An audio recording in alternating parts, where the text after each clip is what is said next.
सुप्रभात दोस्तों। आज मैं अपनी एक नई वीडियो के साथ आपके सामने उपस्थित हूँ। आज हम प्लस वन का जो पाठ्यक्रम है उसे पूर्ण करेंगे।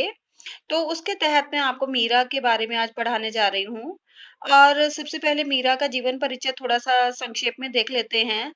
तो बच्चों, मीरा जो है सगुण काव्य धारा की कवयित्री रही हैं। सगुण से अभिप्राय है कि जिस प्रभु को हम देख सकते हैं, जिसका कोई आकार होता है, यानी कि जिनकी हम उपासना करते हैं, उनके कल्पित रूप हमारे दिमाग में उसका होता है।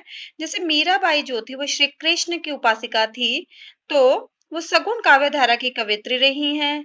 और इनकी भाषा के बारे में बात करें तो इनकी भाषा जो है ब्रज भाषा है और उसमें राजस्थानी के बहुत से शब्दों की का समावेश है। तो चलिए सबसे पहले मीरा के प्रथम पद की, हाँ जी, अब इसकी व्याख्या शुरू करते हैं।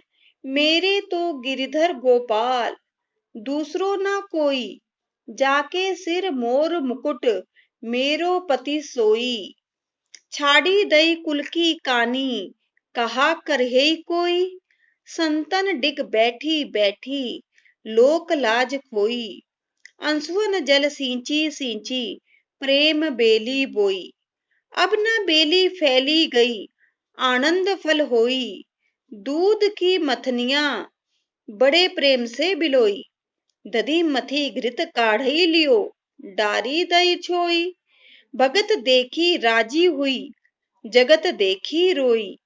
दासी मीरा लाल गिरधर, तारो अब मोही।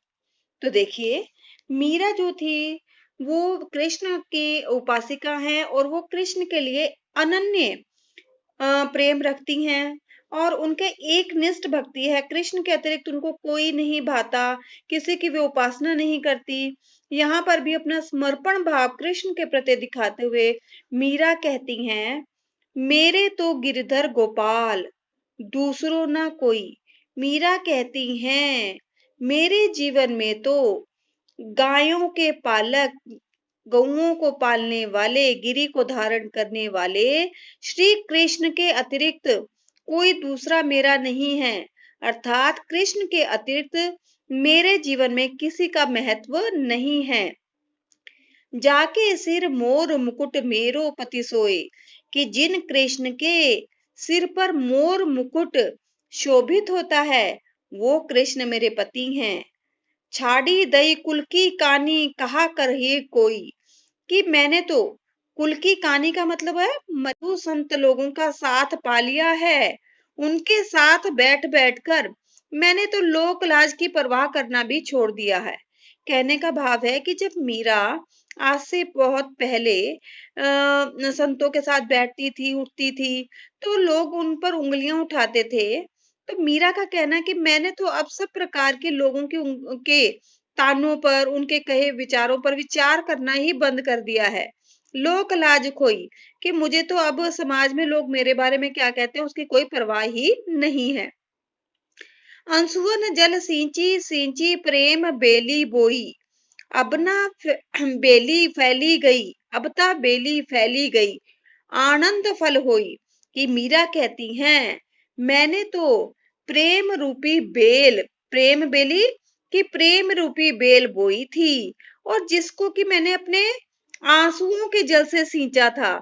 मीरा कहती हैं कि मैंने तो अपने प्रेम रूपी बेल को अपने आंसुओं के जल से सींच कर बड़ा किया है।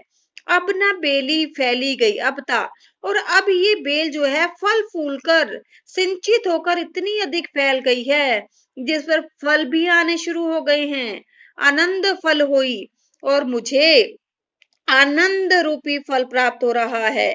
ठीक है, तो आनंद रूपी फल का मतलब है कि बहुत मैं कृष्ण के प्रेम में इतना अधिक आगे बढ़ गई हूँ, मेरे कृष्ण प्रेम की बेल इतनी फैल गई है कि अब उस पर फल लग रहे हैं और मैं आनंद में डूबी हुई हूँ। दूध की मथनियां बड़े प्रेम से विलोई।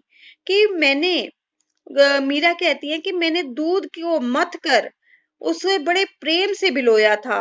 दही मथी घृत काढ़ी लियो, और मैंने दही को मथ कर, घी, घृत का मतलब होता है घी को तो निकाल लिया, डारी छई छोई, और जो की छाछ रह जाती है उसको मैंने छोई, मैंने बेकार वाली जो छाछ है उसको फेंक दिया। भगत देखी राजी हुई। मैं कृष्ण भक्तों को देखकर राजी का मतलब होता है खुश होती हूँ। जगत देखी रोई। और जो संसारिकता में डूबा हुआ है, जो कृष्ण की महिमा को नहीं जानता, ऐसे लोगों को देखकर मैं रोती हूँ। दासी मीरा लाल गिरधर की मीरा कहती हैं, मैं तो गिरि को धारण करने वाले श्री कृष्ण की दासी हूँ। तारो अब मोही। हे कृष्ण, मैं आपसे यही प्रार्थना करती हूँ कि मुझे इस भवसागर से आप पार लगा दे, अर्थात मुझे ये मेरा कल्याण करें, मुझे संसार से मुक्ति दिलाएं और अपने चरणों में स्थान दें। तो बेटा इस पद की व्याख्या मैंने करवा दी है। अब दूसरे पद की व्याख्या हम करेंगे दूसरी वीडियो में। अगर आपको अच्छी लगे तो चैनल को सब्सक्राइब जरूर करना, लाइक करना। Thank you. Have a nice day.